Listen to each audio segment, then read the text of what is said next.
Hi everyone, in this video we will gonna see about the line chart that is available in the Power BI.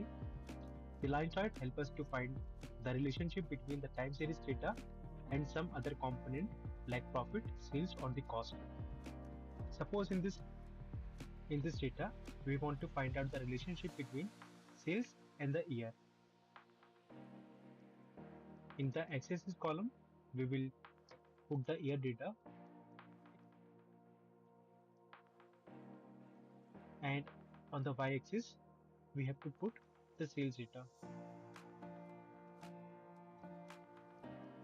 Now we can clearly see using the line chart that it's a sales in a downtrend from 2012 to 2015, and we can also format this chart. We have multiple options available. First of all, if we click on this format your visual, we can format the x-axis, y-axis, secondary y-axis, and we can also add the zoom slider. It will zoom the x-axis and this one zoom the y-axis. It is the sales. And we can also add the markers, and markers is the intersection of the x-axis and the y-axis in this line chart.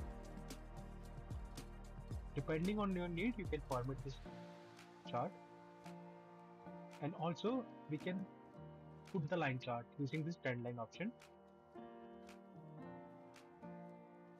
The trend line showing that it's a downtrend in the sales. So that's it for today's video. If you like this video, you can subscribe this channel. Thank you so much.